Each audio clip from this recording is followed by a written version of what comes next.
What's happening YouTube? Today I was going to be doing a challenge video with Ash, but he had a family emergency to attend to, so instead of doing something else like that by myself or getting someone else to participate, I thought I'd talk about something a bit more meaningful and philosophical. And I'm not just being one of those guys who's like, I'm just one of those spiritual people, you know, I have these connections with people so I have to get my message out. But no, this is something that's going on in my life right now, and I actually have a reason to talk about it, so I'm going to do that. This is going to be a little bit about life, death, how to cope and move on. Now, about a week ago, I discovered my grandma had died. Got a phone call from my stepmom who was saying that my dad had gone up to visit her in hospital, however he was a little bit too late. Now, I didn't have a very close relationship with my grandma, however I know Ash, who couldn't be here today for his own reasons, did have a close relationship with the individual involved, and it just made me think life can be so valuable, it can be so precious, and in a blink of an eye it can be gone. My grandma wasn't that close to me. I only saw her maybe once a year tops, and I didn't feel as sad and as full of grief as I thought I would if something like this happened. It was very strange. I only really felt sorrow for the people who were close to her. I felt like it made me a bad person that I wasn't as upset as others who've lost relatives are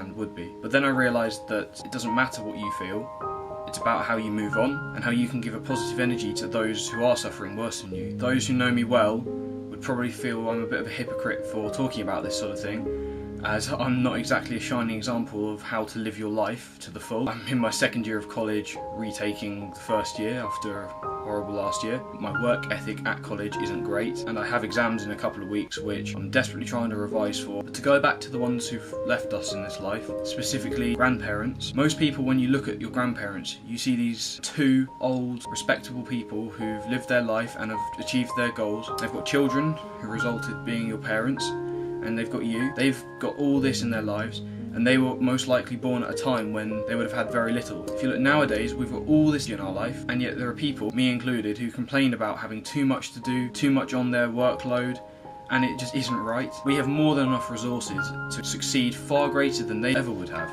And yet, a large proportion of our society are underachievers in the eyes of many. Hopefully you understand what I'm trying to say, that life is very short in the grand scheme of things, and if you don't make the most of it now, you may not have the chance to be like the grandparents we've lost and to have the luxury of being able to leave the world with family who love you and care about you. This isn't meant to be a rant, it's not meant to be anything too depressing, it's just my thoughts on the world, life and death, and hopefully if you watch this you'll get something from it. It's a different type of video from what I was aiming to do on this channel, but just with current affairs I thought it's quite a good thing to do, and hopefully you'll learn something from it. So thanks for watching, and we'll see you next time.